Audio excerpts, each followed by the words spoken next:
Luana et Paul Belmondo divorcés, elle fait des révélations folles, en état de détresse. Luana Belmondo a accordé un entretien à Paris Match. Peu après l'annonce de sa séparation avec son mari, c'est le cœur brisé que la cuisinière d'origine italienne a fait de nombreuses révélations. Le récit d'une femme encore sous le choc. Vendredi 21 juin 2024, le magazine Voici assurait que Luana et Paul Belmondo divorçaient après 33 ans de mariage et que le fils de Jean-Paul Belmondo avait retrouvé l'amour dans les bras d'une certaine Sandrine. Jeudi 4 juillet 2024, c'est avec douleur que la cuisinière d'origine italienne a évoqué la fin de leur histoire d'amour dans les colonnes de Paris Match. Je suis en état de choc, en détresse. Je n'éprouve pas de colère, j'ai juste le cœur brisé. Je dors peu, j'ai peu d'appétit, a-t-elle déclaré avant de préciser. On me demande sur les réseaux sociaux comment je fais pour maigrir. Eh bien mon régime, ça s'appelle être une femme abandonnée et trompée. Je me sens la plupart du temps dans une machine à laver en mode essorage. Luana Belmondo, je ne l'ai jamais vraiment revue.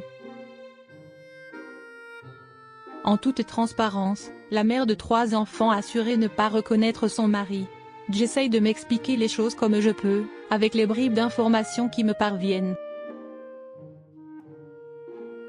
Je connais bien Paul, ce n'est pas le genre d'homme qui enverrait balader toute une vie de famille sur un coup de tête, pour une histoire d'un soir, ni même de quelques mois, a-t-elle assuré. Après un réveillon heureux, tout a cependant basculé. J'ai déposé Paul à l'aéroport de Rome. Il m'a embrassé sur les lèvres et dit « Je t'aime ». Je lui ai demandé de m'appeler dès qu'il serait à la maison. Il ne l'a pas fait. Je me suis inquiétée, j'ai appelé les enfants. Eux non plus n'arrivaient pas à le joindre. Et depuis le 2 janvier, sans explication, je ne l'ai jamais vraiment revu, a-t-elle lâché. Luana Belmondo, je me voyais mourir dans ses bras.